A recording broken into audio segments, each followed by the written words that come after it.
बिस्मिल्लाहिर्रहमानिर्रहीम। ये ईमेल मोहम्मद दानिश साहब, इन्होंने अमरावती महाराष्ट्र से ये ईमेल भेजा है। इनका सवाल है, अस्सलामु अलैकुम वरहमतुल्लाह। मौलाना साहब, इस्लाम में मंगनी करना कैसा है, उसके शरई अहकाम क्या है? दूसरे, मंगनी में जो रस्में होती है, जैसा कि लड़का लड़की एक दूसरे को अंगूठी वग़ैरह पहनाते हैं और दीगर दूसरी रस्में, इस्लाम में इसकी क्या हैसियत है? शरई तौर पर इंगेजमेंट कैसा करे? जवाब मुलाहिज़ा फ़रमाएँ बराए मेहरबानी, जज़ाकल्लाहु खैरन। मोहम्मद दानिश, अमरावती महाराष्ट्र। भाई हमारे मोहम्मद दानिश साहब, आपका जो सवाल है इसके जवाब के सिलसिले में बहुत सारी किताबों की वर्क गर्दानी मुझे करना पड़ी, मतलब बहुत से किताबों के पेजेस में चेक करना पड़ा, लेकिन ना किताबुल फतावा में इसका जवाब मिला, ना ही कामुसुल फ़िक़्ह में इसका जवाब मिला, और ना ही और दीगर बहुत सी किताबें हैं। मुफ्ती अहमद ख़ानपुरी की महमूदुल फतावा में देखा तो उसमें भी नहीं मिला। तो आखिर में इसका जो जवाब मुझे मिला है वो मुझे मिला है अल्लामा यूसुफ़ साहब लुधियानवी रहमतुल्लाह अलैह की आपके मसाइल और उनका हल, जिल्द नंबर 6 सफ़हा नंबर 82। अल्लामा यूसुफ़ साहब लुधियानवी रहमतुल्लाह अलैह ने मंगनी का मुस्तकिल एक बाब बांधा है और बहुत सारे मसाइल है उसके अंदर।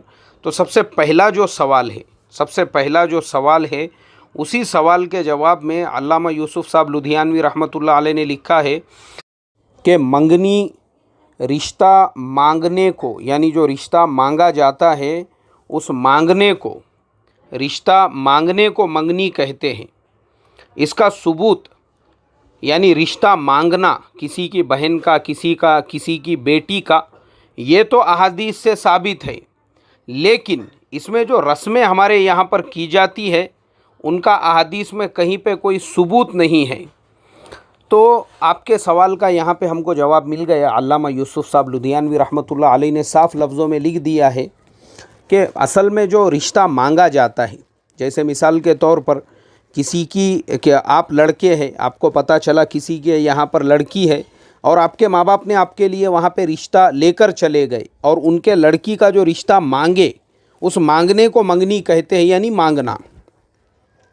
ऐसे ही कोई लड़के वाला है, उससे लड़की वालों ने जो है अगर रिश्ता मांगे कि भाई आपके लड़के का रिश्ता हमारी लड़की के लिए हम मांगते हैं, तो इस मांगने को मंगनी कहा जाता है। लेकिन हमारे समाज के अंदर जो रसूमात, जो बिदआत, जो खुराफात, और आज मुसलमानों ने निकाह को इतना महंगा कर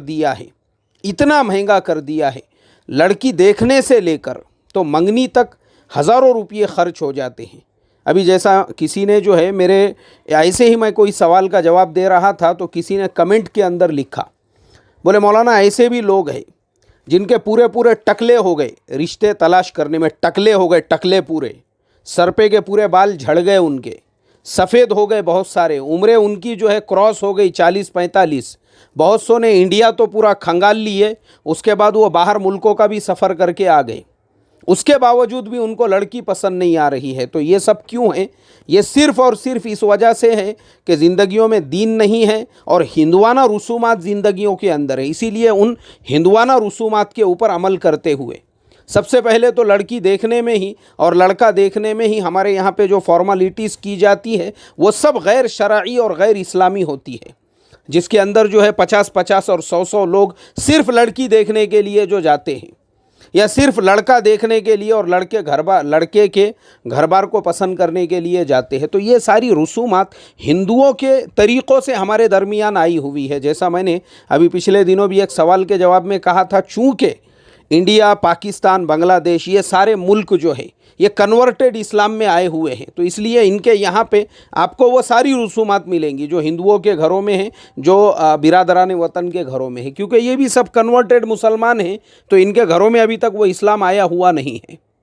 तो बहरहाल हमारे यहाँ पे जो रसूमात अदा की जाती है लड़की देखने से लेकर उसके बाद में जो मंगनी का मसला आपने पूछा, तो मंगनी के अंदर आज ऐसा हो चुका है, करोड़ों रुपयों की मंगनियाँ हो रही है, करोड़ों रुपयों की, लाखों रुपयों का ज़माना चला गया।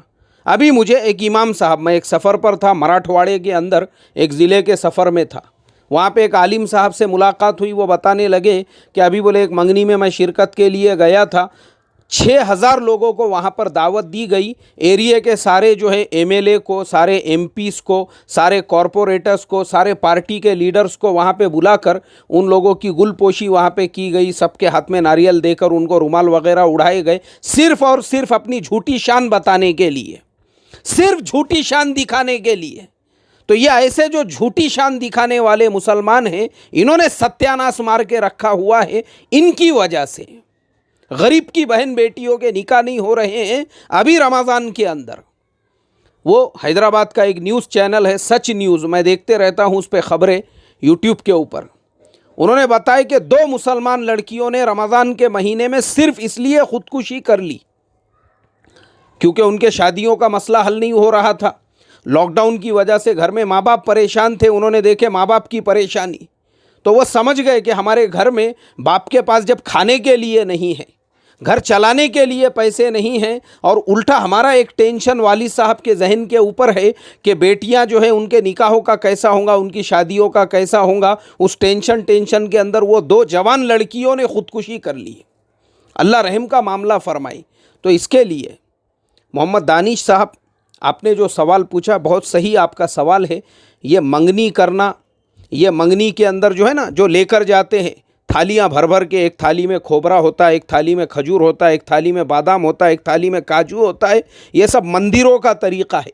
पंडितों को पहले चढ़ाया जाता था ना, ये वही पंडितों वाली सुन्नत पे अमल हो रहा है। अल्लाह के नबी की सुन्नत नहीं है ये, साहबा ने ऐसा कहीं पर भी नहीं किया। जो मुसलमानों के घरों में जो है, जो होता है ना 56 पकवान का जो तरीक़ाकार राइज है, तो इसी वजह से मिल्लत बर्बाद हो रही है। अल्लाह रहम का मामला फरमाए। और इतना सीरियस हमने समझा हुआ है ये लड़की देखने को, ये मंगनी को, ये शादी को, ये बिया को, ये शादी के कार्ड छपवा, इतना सीरियस हमने समझा हुआ है, इतना सीरियस बना दिया हुआ है ये निकाह, ये लड़की देखना, ये मंगनी। अल्लाह रहम का मामला फरमाए। तो इसीलिए बर्बाद हो रहे मुसलमान, ये शादी कार्ड छापने में, ये हॉल करने में, ये बारात लेकर जाने में।